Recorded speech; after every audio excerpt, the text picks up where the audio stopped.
Well, thanks again for having me. Thank you, Brian, for the invitation. You may remember, or Brian might have mentioned, that I was a catechist, a student minister at St John's in 1986, and I have great fond memories serving with David White, who was the rector at that time, working with Andrew Burr on the youth ministry on a Friday night. It was a fantastic year. I'm very thankful to God for my time at St John's.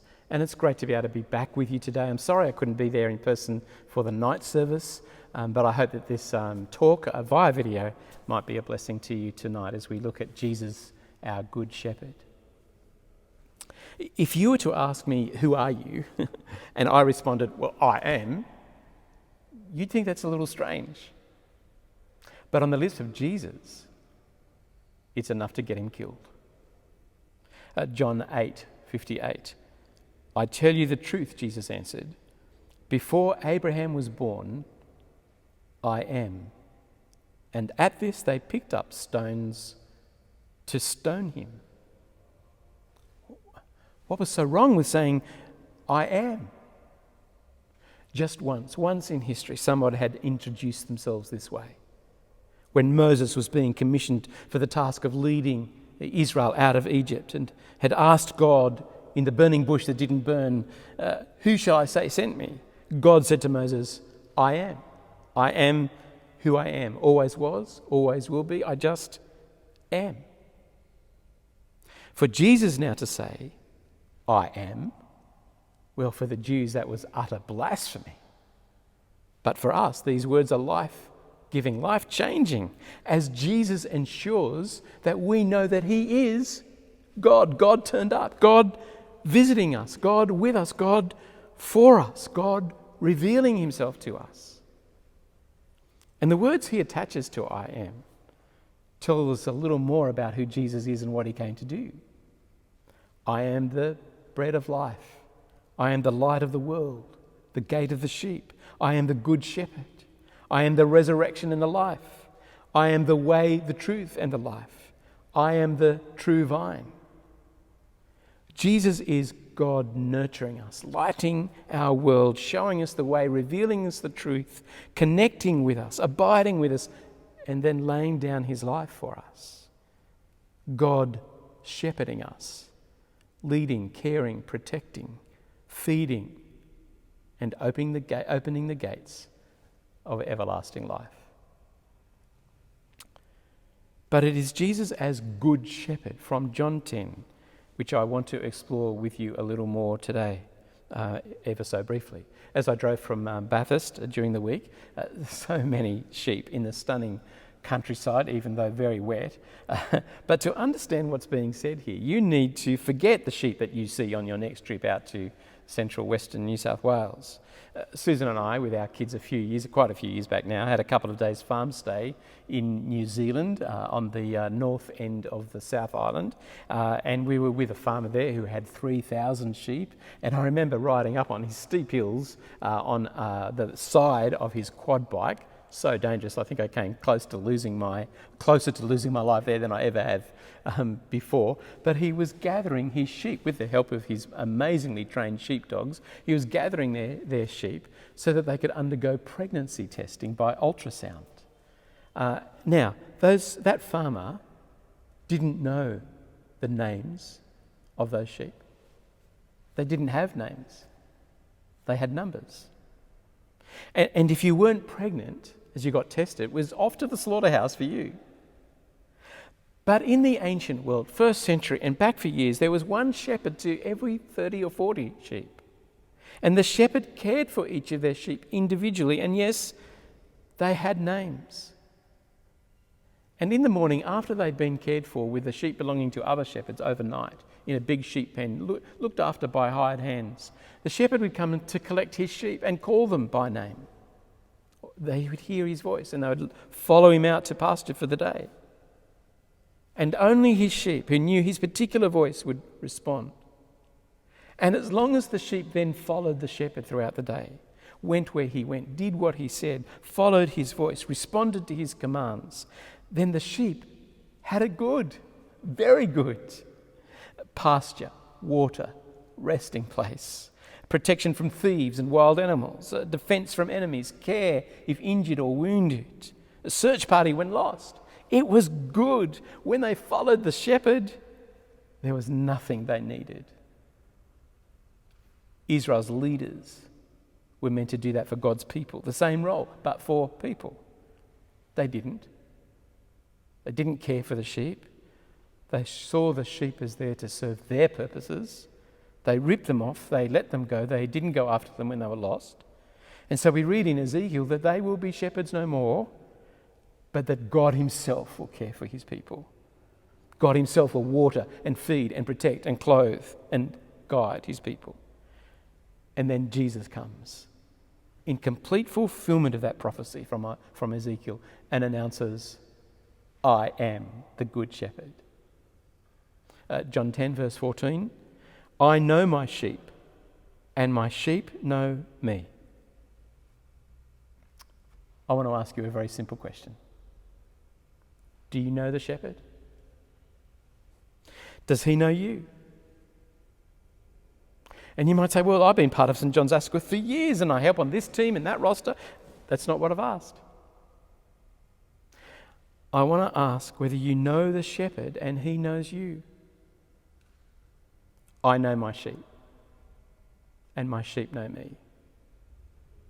Jesus said at another time, many will call me Lord, Lord, but I never knew them. I never knew them. They didn't do what I say. They loved to use my name, but they didn't know me. I never knew them. Do you know the shepherd? How do you know if you know? Here's how you know. You love him. You listen for him. You speak with him. You praise and thank him. You follow him and trust in him and delight in him. And you know his peace. And you have joy from him and through him. And you know contentment more than complaint. And when you're anxious, you run to the shepherd instead of trying to solve the issues yourself. You know because he's on your mind and is on your heart. And what delights him delights you. And what breaks his heart breaks yours. And you love him because you long to obey him and you feel ashamed when you don't. And you long for others to know him too, to know his care and love and guidance and protection. And you are able to confidently affirm that because the Lord is your shepherd, there's nothing you need. Psalm 100, know that the Lord is God. It is he who has made us and we are his. We are his people, the sheep of his pasture. And just as when those sheep in the ancient world followed the shepherd, listened to his voice, went where he went, obeyed his command, just as for them there was nothing they needed if that was the case, so too when we follow our shepherd, Jesus, and listen to his voice and, as it were, goes where he goes and obey his commands, listen to him and follow him, then there's nothing we need. Brothers and sisters, how blessed are we? How blessed are we? How blessed are we to have the God of the universe as our shepherd? And then we read, and I lay down my life for the sheep. Notice this is voluntary. Twice in verses 11 and 15, I lay down my life for the sheep. And then, in case we missed it, he tells us a third time in verse 18, no one takes it from me, but I lay it down of my own accord. I have authority to lay it down and authority to take it up again. What do you make of this? I remember hearing an American pastor, Francis Chan, at a conference in Sydney in 2014, and he asked us at that conference, does it still blow your mind that Jesus would do this for you? Does it still blow your mind, and do you get what it meant for him and what it means now for you? Do you remember the garden scene? Jesus is thinking through all that it's going to mean for him to go to the cross. And he collapses on the ground and he's in terror and turmoil in anticipation. Matthew 26:28 says, Jesus, quoting Jesus, my soul is overwhelmed with sorrow to the point of death. And he calls out to the Father, all things are possible for you. I'm dying here. Please remove this cup. If there's any other way, can we do it that way?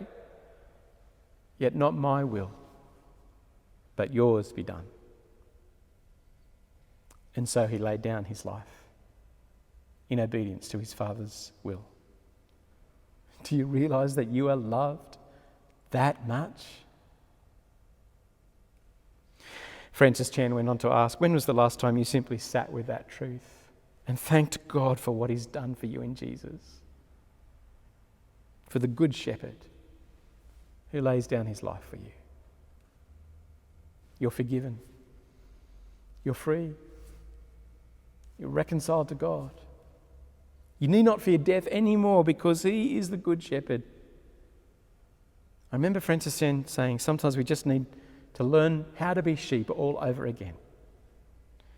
To see the shepherd's love, to sit with his utter devotion to us, even to the point of death, and to rest in him, to trust him, to receive the good things he has for us. To know that even in the hard times, he's always on watch. He never gives up, never puts us into the hands of hired men. He came that we might have life to the full as we follow him. I am the Good Shepherd. Have you ever run Psalm 23 in reverse and asked what happens when the Lord is not your shepherd? This is how it reads. The Lord is not my shepherd. I lack everything. I have no green pastures in which to lie, no quiet waters. My soul is never refreshed. I have no clue about the right path to take in life. And when I walk through the valley of the shadow of death, I fear every possible evil. I'm utterly alone. I have no comfort. My enemies are many. My cup is empty. Goodness and love do not follow me all the days of my life. And I have no promise or any assurance that I will dwell in the house of the Lord forever. That's quite confronting, isn't it?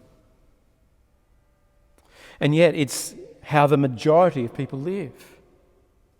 Oh yes, around 40% of Australians claim now no religion, but without doubt, it would probably be closer to 80% or more of Australians who live without the Lord as their shepherd. And there are hundreds of people across the parish of Asquith who live in the little towns and up to Mount Colah, etc., and across the diocese of Bathurst, who do not know the love of our shepherd and his desire to protect them and feed them and supply their needs and walk with them in the darkest valley and take them into eternity, nor that he has died for them to make all of that possible. So I want to ask, do you have a plan? Does your parish have a plan? Does St. John's have a plan to point people to the shepherd, to lead people to the shepherd? I love the expression of your desires on your website. At St. John's Asquith, we exist to love people so they may see Christ, reach people so they may know Christ, equip people so they may serve Christ, and send people so that they might proclaim Christ, all to the glory of God. Are you reaching people so that they may know Christ? Are you sending people that they may proclaim Christ? These are great plans and purposes, and I encourage you in them, but I simply want to urge you today to get on and do the things that you've clearly set out in your vision to do. Have you felt Jesus' gut-wrenching compassion for sheep without a shepherd? Have you felt the weight of what it will mean for many here, not just to face a lifetime here without the shepherd, but an eternity cut off from him? As we have revelled in the blessings of our Good Shepherd this morning, as we've revelled in the riches of his grace, so we need to wrestle with all that it means for those who don't know Jesus, so that we are moved and motivated to strategize ways, many and varied ways, of loving people, reaching people, equipping people, and sending people. Jesus proclaimed, I am the Good Shepherd. Revel in the riches of your Good Shepherd today. Exclaim with me if you're able, the Lord is my shepherd, there's nothing I want. and then come in humility to the cross as we remember that following his Father's will, Jesus willingly laid down his life for us. And in victory, he took it up again, opening the gates of everlasting life, and that Jesus, by his Spirit now, dwells with each of us. Oh, the Lord is my shepherd. He's the good shepherd who lays down his life for the sheep. Amen. Our Father, as we've revelled in the riches of your grace to us today, so might we also wrestle with all that it means for those who do not know Jesus as their shepherd. And so might we get on with the work of loving people that they might see Jesus, of reaching people so that they might know Jesus, of equipping people so that they might serve Jesus, and sending people that they might proclaim Jesus. We ask this all for your glory. Amen.